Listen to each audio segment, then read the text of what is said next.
Hello বন্ধুরা, তোমাদের অনেক অনেক স্বাগত এই চ্যানেলের আরেকটা নতুন বাংলা ভিডিওতে। আশা করছি তোমরা সবাই ভালো আছো, সুস্থ আছো।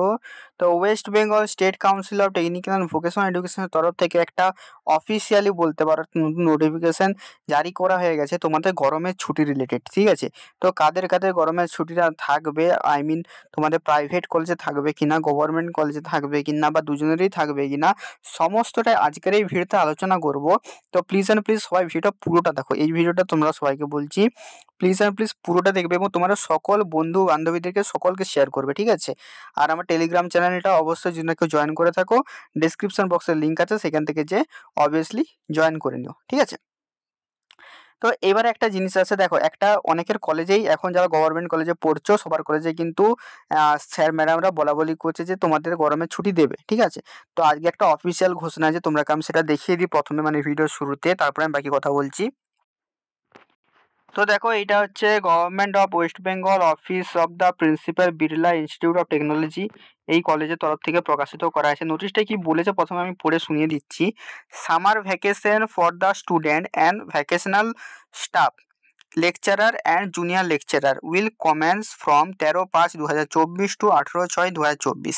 তো এখানে স্পষ্টতই বলে দিয়েছে সামার ভ্যাকেশন কাদের জন্য দেওয়া হচ্ছে, স্টুডেন্ট এবং যারা ভ্যাকেশনাল স্টাফ, যারা মানে লেকচারার আর জুনিয়র লেকচারার পদে আছে, তাদের কিন্তু ছুটি দেওয়া হচ্ছে 13/5 থেকে 18/6 পর্যন্ত, ঠিক আছে।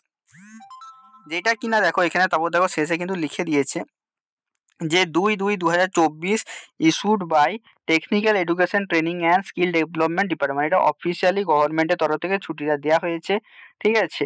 তারপরে কি বলছে, the above vacation should in no case affect academic and other exigent duties as may be assign by the competent authority.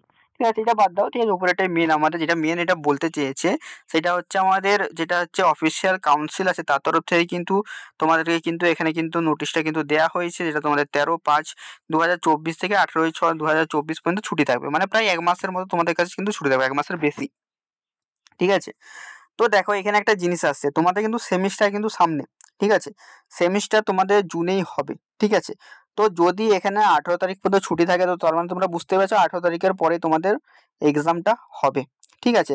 তার আগে আমাকে সবাই একটু কমেন্ট করে জানাবে যে তোমাদের কাদের কাদের সেকেন্ড ইন্টারনাল কমপ্লিট হয়েছে। এখানে অনেকগুলো জিনিস আমি এই জন্য বলছি, ভিডিও সবাই শেষ পর্যন্ত দেখো, তোমাদের জন্য অনেকগুলো কথা আছে। আরেকটা তোমরা কথা মাথায় রাখবে, এখানে কিন্তু প্রাইভেট কলেজকে কিন্তু নাও ছুটি দিতে পারে, ঠিক আছে। যারা যারা প্রাইভেট কলেজে পড়ো তারা আমাকে অবশ্যই কমেন্টে জানাবে যে প্রাইভেট কলেজে কি ছুটি দেওয়ার কোনো কথা চলছে কি চলছে না। কারণ প্রতি বছরে কিন্তু প্রাইভেট কলেজে কিন্তু অনেক সময় কিন্তু ছুটি কিন্তু দেয় না, এরকম 1 মাস কিন্তু টানা কিন্তু ছুটি দেয় না, ঠিক আছে। তো এবারে কথাটা আসছে, যদি প্রাইভেট কলেজে যদি না ছুটি দেয়, তাহলে প্রাইভেট কলেজের ছাত্রছাত্রীরা কি মানুষ না?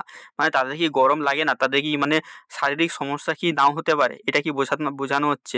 তো এটাই আমার জানা, ঠিক আছে। যারা প্রাইভেট কলেজের ছাত্র আছে বা নর্মাল যারা আমার ভিডিও দেখো, তারা সবাই এই ভিডিওর নিচে একটু কমেন্ট করো, ঠিক আছে। তো এটা তো অফিসিয়ালি কাউন্সিল বলে দিয়েছে যে গভর্নমেন্ট কলেজগুলো কিন্তু সমস্ত কিন্তু ছুটি কিন্তু থাকবে অ্যাজ পার তারিখ 13/5/2024 থেকে 18/6/2024, কিন্তু প্রাইভেট কলেজগুলো কিন্তু কিছু বলছে না, ঠিক আছে। তার মানে প্রাইভেট কলেজ নাও ছুটি দিতে পারে। এবারে আছে তোমাদের সেমিস্টার এক্সাম। অবভিয়াসলি তোমাদের সেমিস্টার এক্সাম তাহলে 18 পরেই হবে, ঠিক আছে, তোমরা এটা বুঝতেই পারছো, ঠিক আছে। এবারে একটা জিনিস আছে, যেটা হচ্ছে তোমাদের 29 তারিখে কিন্তু জিলেট এক্সামিনেশন আছে, ঠিক আছে। তাহলে জিলেট এক্সামিনেশন হয়তো পেছাতে পারে, বা হচ্ছে তোমাদের সেমিস্টার এক্সামিনেশন কিন্তু 29-এর পরেই হবে, এরমই আমি মানে যেটা বুঝলাম এরমই দেখে বোঝাচ্ছে, ঠিক আছে। বাদ বাকি এটা কিন্তু খুবই একটা খারাপ জিনিস যে প্রাইভেট কলেজের ছাত্রছাত্রীরা কিন্তু ছুটি পাচ্ছে না, তার মানে কি তাদের তাদের কিন্তু শরীর খারাপ কিন্তু হতে পারে, কারণ প্রাইভেট কলেজের ছাত্রছাত্রীরাও মানুষ ভাই, ঠিক আছে। এটা একটা ভাববার বিষয়, ঠিক আছে। তো আজকের ভিডিওটা এতটাই থাক, ঠিক আছে। এটা তোমাদের সঙ্গে শেয়ার করার ছিল যে ছুটি কিন্তু পড়ছে, তারা ছুটিটা বলে দিলাম, ঠিক আছে। দেখা হচ্ছে অন্য ভেদে, টাটা।